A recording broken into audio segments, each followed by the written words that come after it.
Lucu ya, hidup tuh keras banget.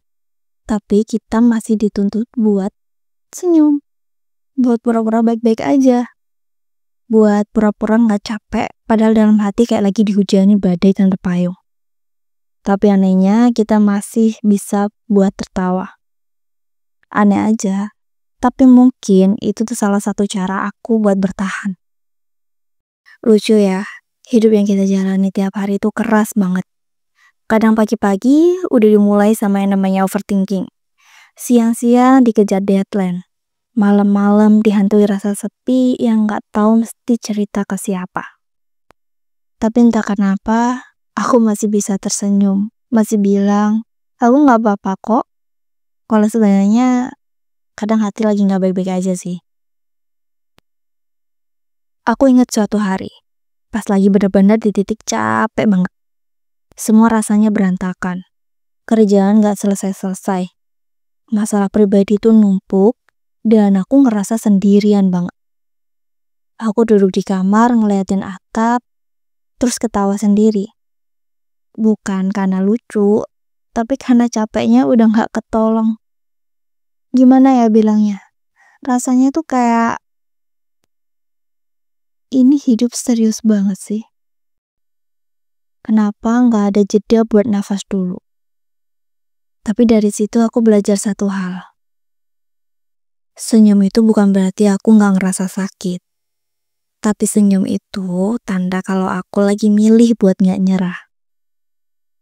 Dan ternyata itu bentuk self-love yang paling tulus.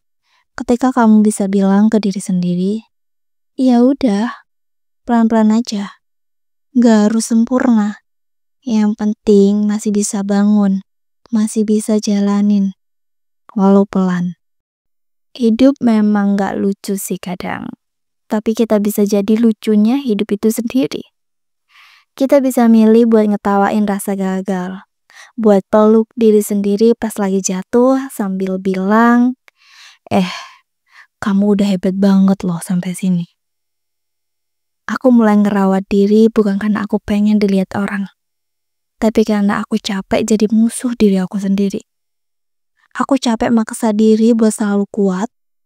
Aku pengen jadi rumah buat diriku sendiri. Tempat paling aman. Tempat bisa nangis tapi juga bisa bilang, nangis gak apa-apa. Asal habis itu kita bangkit bareng-bareng ya. Hidup gak akan pernah ringan terus. Tapi selama kita masih bisa senyum, walau kecil, itu tandanya kita masih punya harapan. Masih punya diri sendiri yang gak ninggalin. Jadi, buat kamu yang lagi ngerasa hidup keras banget, coba senyum sebentar. Bukan buat pura-pura bahagia, tapi buat ngasih tahu ke diri sendiri, hey, makasih ya, udah bertahan sejauh ini. Dan percaya deh, gak ada usaha yang sia-sia. Termasuk usaha buat senyum, walau dunia rasanya lagi gak ramah. Kadang cara paling sederhana buat sembuh adalah dengan gak terlalu keras ke diri sendiri. Cukup pelan-pelan sambil senyum walau sedikit getir, karena kamu pantas buat bahagia walau hidup gak selalu ramah.